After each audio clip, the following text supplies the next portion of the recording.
What makes a world feel truly alive? Is it the history, the cultures, or the life that inhabits it?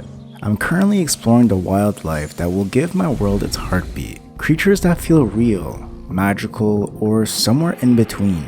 Every world has its own unique life forms. Many are hybrids, others are classic fantasy staples, and a few are completely original creations, strange, otherworldly, yet still somehow believable. For my upcoming manga, I wanted to blend them all. Recognizable creatures, unique animal hybrids, and strange yet beautiful abominations. However, in my world, I won't be calling them animals, creatures, or monsters, because they encompass all of these, which inspired me to create a term for them.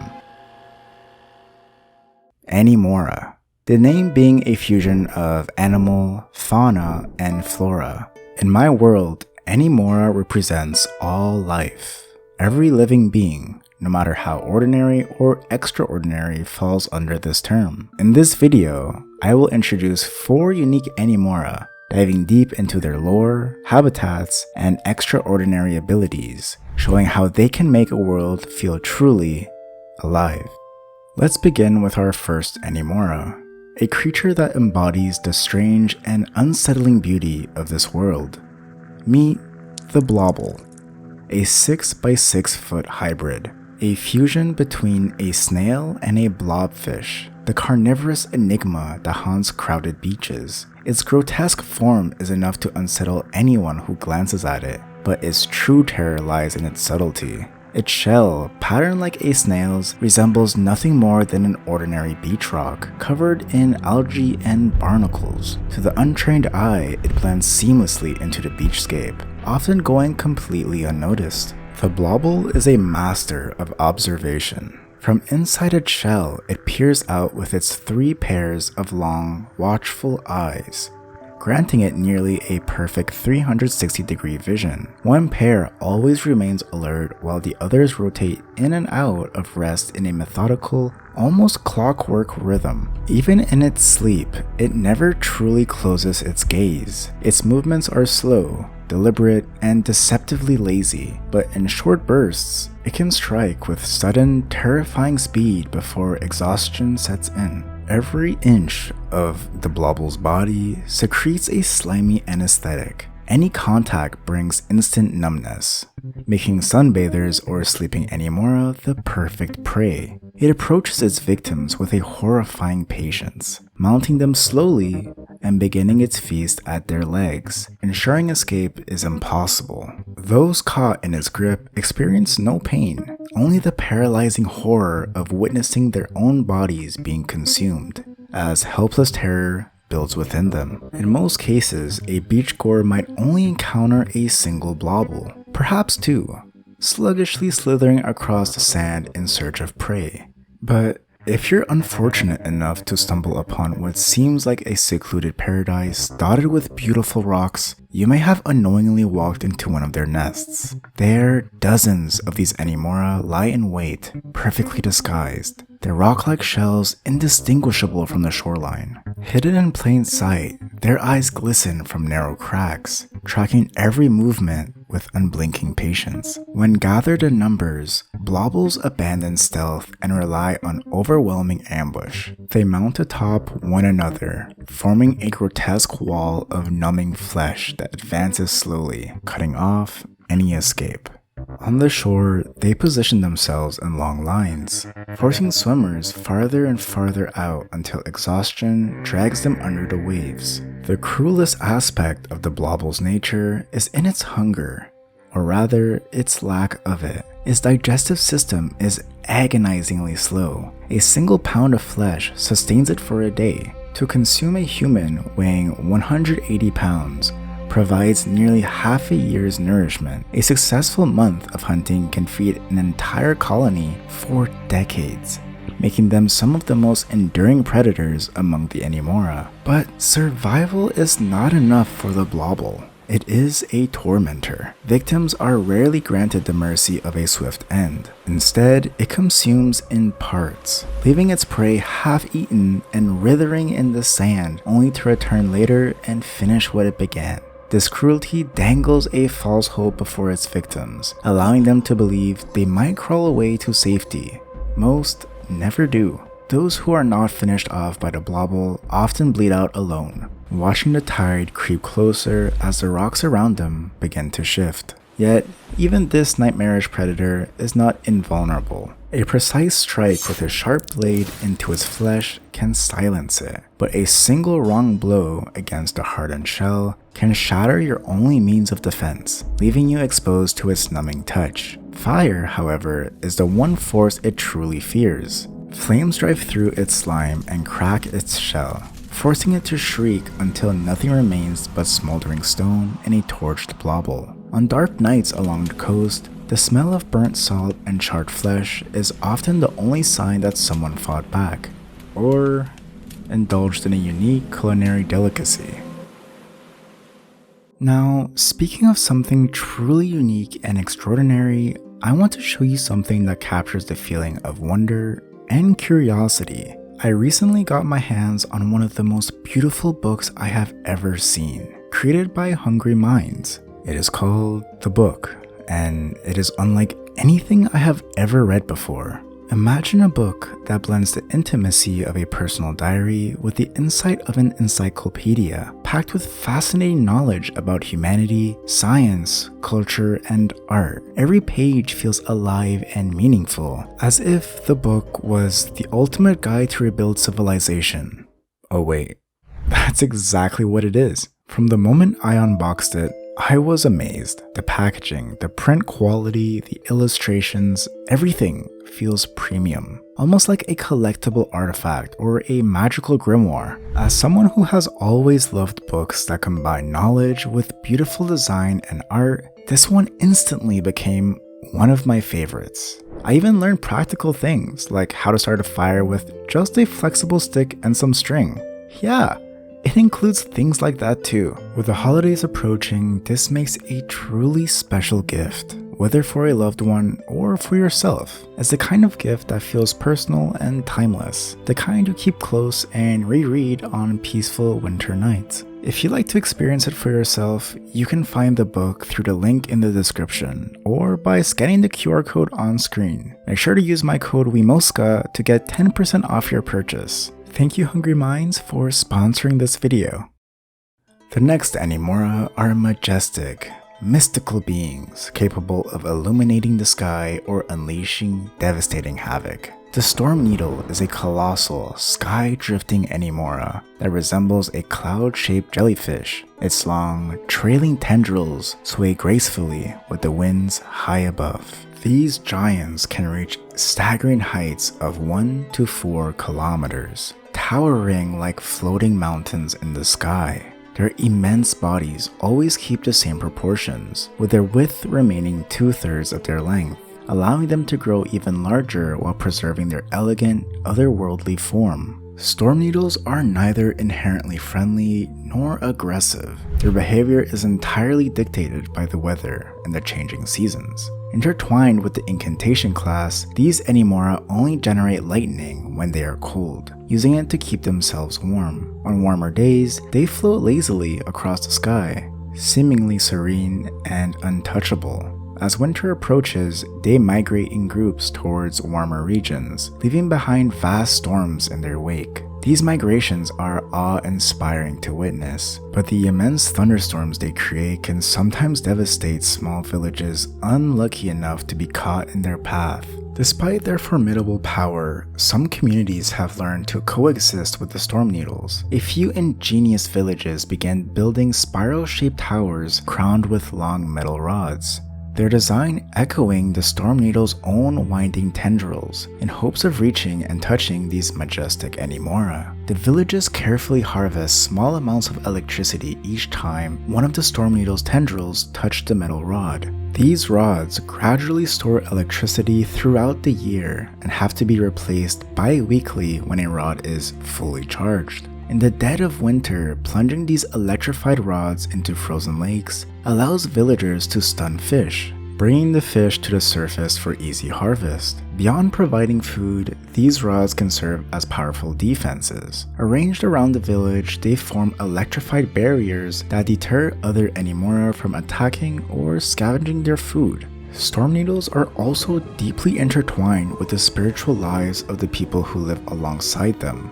In many cultures, they are revered as harvest deities, or spirits of the sky. Some believe these Animora have the power to bless or punish villages, deciding who will prosper and who will face hardship. In rare and perilous rituals, some individuals deliberately seek to be struck by the Stormneedle's lightning, hoping to earn the blessing of a divine being. The outcome is seen as a powerful omen. Those who perish are believed to have ascended beyond their human form, enlightened and freed from mortal limits. Those who survive, however, often carry their scars as a mark of rejection, convinced the god has deemed them unworthy. Observing a Stormneedle in flight is a mesmerizing experience. Their glowing tendrils ripple through the sky as if painting the clouds with a gentle light, while the occasional flash of lightning illuminates their colossal form. They are a living reminder that beauty and danger often coexist side by side. Villagers may fear them, but they also respect and depend on them, walking a delicate balance between reverence and survival. Oh, and if you made it this far into the video, comment a jellyfish emoji. Thanks! This Animora may be minuscule, but it is one of the most unsettling creatures of the summer forests.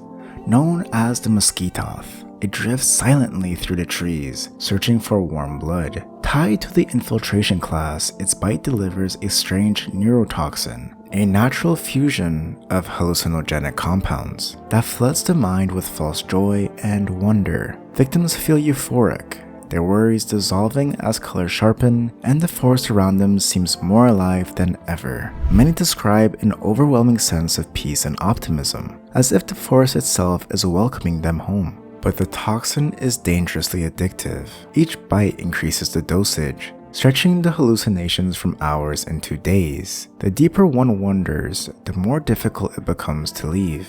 Victims lose their sense of direction, content to remain in the forest, drifting in bliss while the Mosquitoths feed again and again. Over time, the body weakens, the mind fades, and the victim becomes little more than prey, too lost in their overwhelming happiness to resist. Some villagers whisper that entire groups have vanished this way, their laughter echoing through the trees before an unsettling silence. To many, the Mosquitoth is not your typical pest, but a predator that lures its prey with happiness itself, trapping them in illusions until they are completely consumed. Many people who are unhappy with their lives are drawn to the Mosquitoth's forest without ever realizing the danger that lurks there. They often return from their walks feeling refreshed, calmer, and far more optimistic. To them, it seems as if the forest itself has healed them. In truth, it is usually the work of a bite or two of this tiny Animora, delivering their euphoric toxin. Most visitors never suspect the source of their newfound joy and continue to return, unknowingly feeding the swarm each time they pass through. But repeated exposure comes with a darker cost. Over weeks or months, the toxins accumulate within the body, altering the mind in unpredictable ways. Hallucinations may appear suddenly, long after the initial bite, leaving victims disorientated at random intervals. Some experience flashes of light or phantom voices calling from deeper in the forest, pulling them farther from their safety, but this is all just in their head. When their blissful high finally fades, the effects can turn sinister. Victims often suffer violent mood swings, collapsing into rage and aggression as the body craves another dose of the toxin. These fits of madness are so intense that entire communities have learned to avoid the forest during certain seasons, fearing encounters with both the swarm and those already lost to its influence. The male Mosquitoths are small, only about a centimeter in size, yet they are the ones most often encountered. They bite relentlessly, keeping victims disorientated, euphoric, and unable to find their way out of the forest. Their purpose is not to feed, but to keep prey docile, ensuring that the victims remain long enough for something far more terrifying to arrive, and those would be the females. The female Mosquitoths are much larger and far more dangerous. Growing nearly a foot in size, they move in groups, circling silently above the forest canopy until the males have done their work. Once the prey is weakened and intoxicated beyond resistance, the females descend. Together, they can consume a body whole, tearing it apart with frightening efficiency. In some cases, they do not eat the victim immediately. Instead, they carry them into the depths of the forest, delivering the still living prey to their colony, where the entire swarm feeds. It is said that when the females descend, the forest itself goes quiet, as if the trees know what is about to happen. By then, escape is practically impossible. The victim, too entranced by visions of beauty and light, never realizes that the Animora fueling their bliss are also the ones dragging them into the shadows to be devoured. What began as a simple walk to lift the spirits can end with a life consumed, whether by hallucinations, by madness, or by the hungry mandibles of the colony waiting in the shadows. Oh, and if you're liking the video so far, consider subscribing. A lot of you who watch my videos aren't subscribed, so your support would really mean a lot. Our last Animora is the Lantrelle, a spiritual Animora that resembles a towering, moss-covered giraffe standing nearly 12 feet tall. Its most striking feature is its head, which glows like a lantern, casting a soft and otherworldly light through the forest. Belonging to the transportation class, the Lantrelle is a gentle guide that reveals itself only at night, appearing in the darkest parts of the woods when a traveler has lost their way. Few people have ever encountered them, and those who have describe feeling an overwhelming sense of awe. Its mossy body blends seamlessly with the trees, allowing it to vanish perfectly into the forest. When it chooses to appear, its lantern-like head flickers to life, cutting through the shadows and signaling safety. Many describe the sight of a Lantrelle as overwhelming, but in a positive way, a surreal mix of adoration and relief, as if hope itself has taken form before them. The Lantrelle is a creature of guidance and judgment. For those pure of heart or lost without ill intent, it allows them to climb onto its back, moving silently through the night. Once on its back, riders find themselves guided not only to safety, but sometimes to destinations they never realized they were searching for. To some, it leads them home. For others, it reveals hidden destinations, long-forgotten paths, or answers buried within the forest's heart. To many cultures, the Lantrelle is more than an Animora. It is a living spirit, a symbol of light in the darkness, and a reminder that even the most hopeless moments, guidance can still come out from the most unexpected places. The Lantrelle is a guide, but it is also a guardian of the forest's balance. For those with pure intentions, it offers safety and direction. But for those driven by greed, cruelty, selfish desire, or have ill will towards the forest, it enforces the forest law with quiet precision. It may actually allow ill-willed individuals to climb onto its back, seemingly offering help, only to lead them deeper into the woods and further away from their destination. Sometimes the Lantrelle carries the ill-willed individuals at terrifying speeds towards cliffs or other deadly heights. The moss covering its body clings onto their clothes, preventing them from escaping, and just as they jump off, the creature vanishes, leaving its victim to plummet to their death. Other times, it works alongside other Animora, directing victims into traps where they are left alone in the darkness, vulnerable to the nightly predators that call the forest their home. This isn't malice. It is the forest maintaining the natural order, rewarding respect and punishing those who disrupt its balance. To keep their lantern-like flames burning throughout the night, Lantrelles must eat, primarily feeding on twigs,